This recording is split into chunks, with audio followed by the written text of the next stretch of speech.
important lesson here. If I take you back 15 years and I ask somebody, do you think we should be doing more to make sure ISIS and Al-Qaeda are not radicalizing people online? 15 years ago, we would have said, yeah, of course. Right.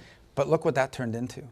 And I'm not saying obviously we don't want ISIS radicalizing everybody, but you have to understand that sometimes some idea that starts out as innocuous or maybe even good intention, whatever, can metastasize, becomes a weapon that can be turned into something else by someone else.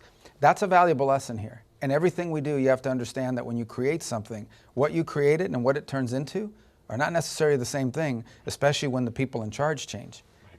A Frankensteinian monster that takes right. on a life of its own. So then that is to say you can commit to the American public now that there will be a transparency effort to actually... Yeah, that's already started. Because I think as part of justifying doing all this, we had to document this, right?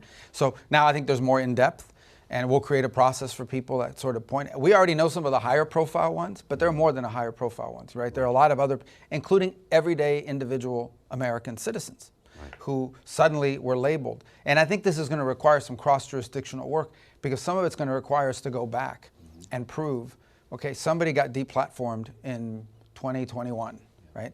And like in the middle of COVID, 2020, someone got deplatformed.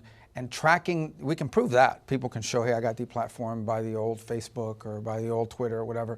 But then linking that to why were they deplatformed? Who told them to deplatform? And if we could somehow, with internal review, create a linkage between some information that came from something the State Department paid for and an actual aggrieved party, that's what's important. Because I think that one thing is to point to the high-profile cases, which we're aware of. But I think when people see that there were actually just individual, everyday Americans that were deplatformed, and for whatever, silenced because somebody associated with this program identified them, I think that's what's really going to be eye-opening to a lot of people. But we didn't want to wait for that to take action. We know enough to already act. Right. But we obviously want to know the depth and the scope of this. That's going to happen. Yeah. Right. It's already happening. This is a program that has been shrouded in secrecy. Journalists like Matt Taibbi have tried to FOIA for many of these grants and contracts and have encountered the stonewall. So this is, I think, amazing news. Yep. I know that you're a very busy man and appreciate all the time here. So the final question is on the international stage. As you are repositioning the State Department to have the U.S. once again be the global beacon for free speech and liberty, we face